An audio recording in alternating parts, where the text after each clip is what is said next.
Juan ay istasyon kapag ampo ni Jesus dito at Gethsemane.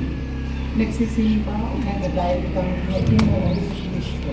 Kay tungod mo Santa Cruz, hintubos mo ang kalibutan. Pamalandong.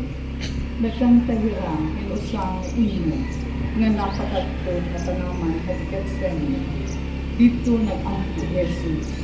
Mabukat ang iya kasing-kasing. Hadako nga kasakit o kaguol. Nag-ampo ko Jesus. Nga nag-iya balha sugad dugo nga naturo katuna. Amay ko, kung imo pagbuot, kuka agad ini nga kuka kaapon. Diri ang apon, kundi ang imo pagbuot ang matungan. Binmalik hiya ngadto kan iya mga tinunan, ngan iya hirap din agian nga nahaturok na.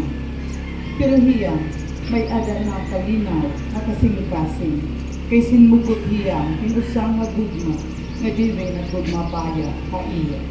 Bisan pabuk na, han iya kasakit.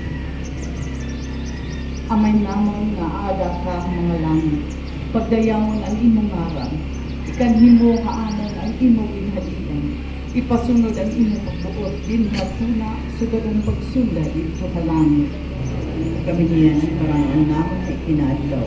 Pagwadon mo amon mga sala, siguro ang paguraan naman nakasalaha amon, nandirig mo kami bayaan, kasi diri kami ipaglago ng mga panday, kundi bawit pa kanihan mga karakter.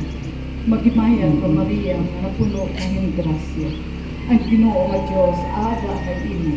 Gindadayaw kalabi ng mga babae nga tanan. Ngan gindadayaw namin imo anak ng Jesus. Santa Maria, Mera sa Diyos, ikampo mo kami magpakasasala, niyalag sa oras sa aming kamatay. Amen.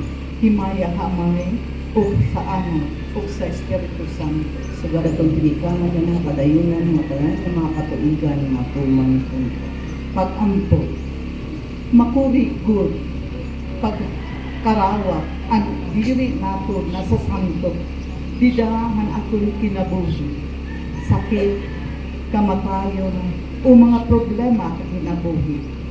Kamakuri kini, o Ginoo Jesus, ang pagtugyan mo, ang imo kalugaringon, ang mga kamot, ang Diyos na Amay, dito, na Gethsemane, nagpapahayag kay imo dako nga pagsarig ng Diyos Amay, ang imo diri mabangtad nga pagsarig nga iya gugma, ang imo pag-ampo dito nga Gethsemane, maghatag unta haakon hinkuso dida ng akon mga problema o kakurian nga kigabuhi.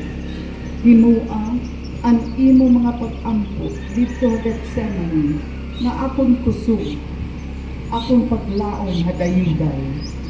Dida nga pagkarawat ko kanang Diyos gugma, para ka akon may baroon unta ang pagbiling o pagsunod pirmi ang imo pagbuo.